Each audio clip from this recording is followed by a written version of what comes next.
And then Maeve Lewis is here from 1-4. Thanks, Maria, and thanks to everybody for coming, and in particular to Maria for organising this event. I'm the director of 1-4, and we work with adult survivors of child sexual abuse and their families.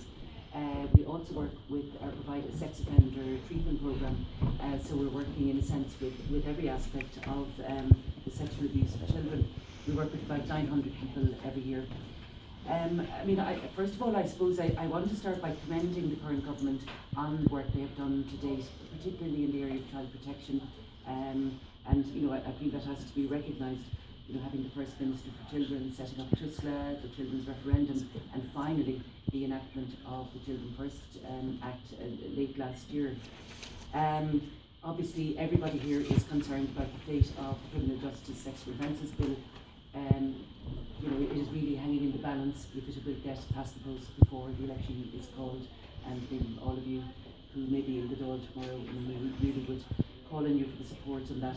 However, while much has been done, an awful lot, there is an awful lot still to do, and I'll just highlight some of the things that really are of concern to us in terms of our clients.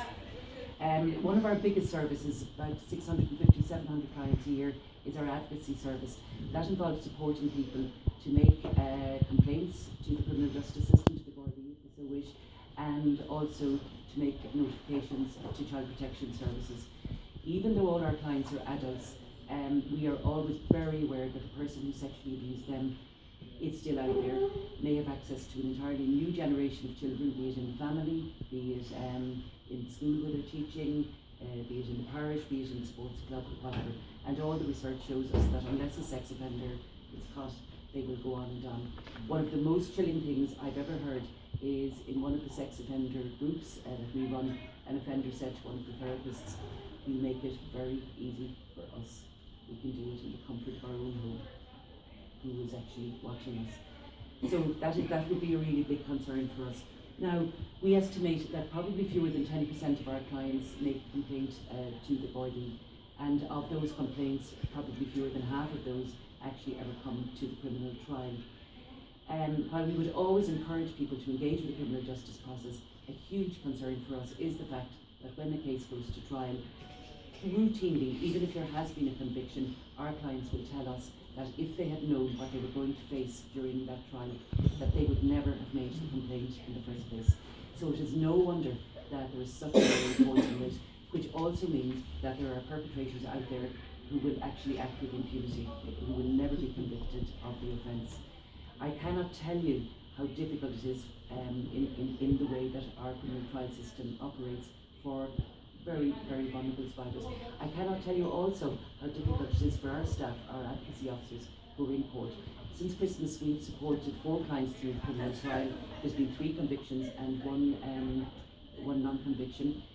The clients are traumatised, but the staff are traumatised too, watching what our clients are undergoing down there, particularly in relation to cross-examination. Now, the new EU directive specifically says that victims of crime have the right not to be re-traumatised through their engagement in the criminal justice system. And we believe it's really vital that the Victims of Crime Bill becomes enacted by the next government, and that we stop pussyfooting around the judicial system. While we recognise absolutely the right to a fair trial, and while we recognise absolutely the separation of powers between the judiciary, the bureaucracy and the government, it is time that legal professionals were called on how they conduct trials where there are very, very vulnerable victims. It should be possible, as in other jurisdictions, that it becomes mandatory for judges and barristers to receive training in relation to sexual violence and its impact, and that very clear rules should be introduced in terms of what is permissible during a cross-examination. It is not okay that somebody is utterly demolished in the stand under the guise of having a fair trial. That is just no longer acceptable. So we would call on the next government to address that. A new sex offenders bill is currently being enacted, and this will increase the powers of the statutory agencies to monitor and supervise sex offenders. However, we estimate that fewer than 5% of sex offenders in this country, of people who sexually abuse children, are ever convicted, which means there are huge numbers of people out there who will never face a trial and who will never come under the supervision of state authorities.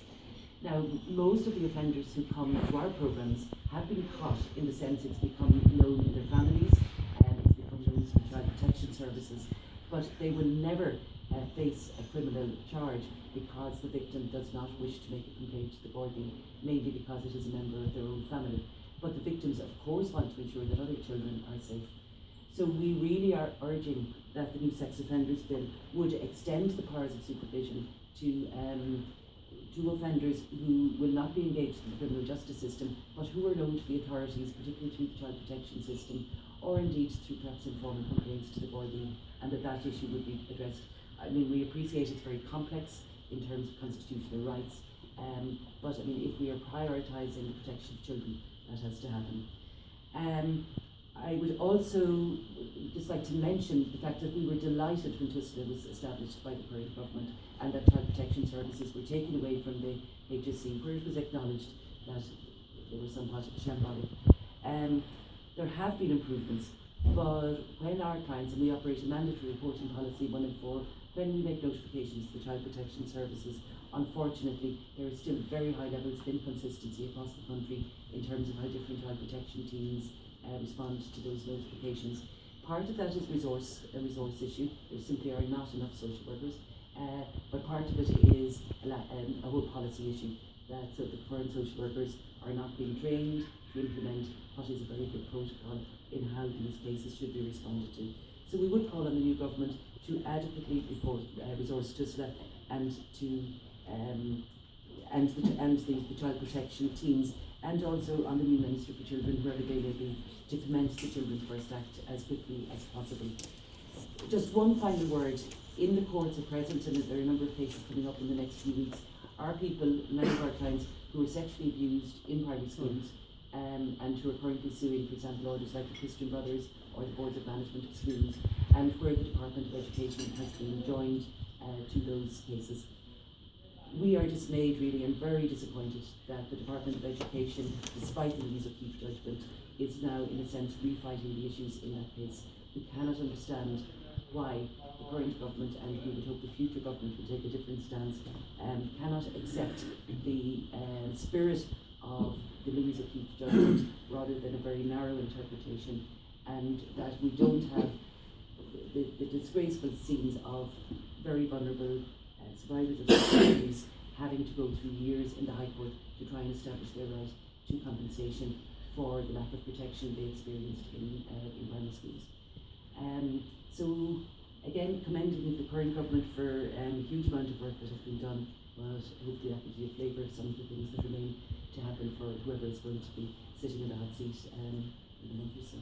Thank you very much. Thank you very much.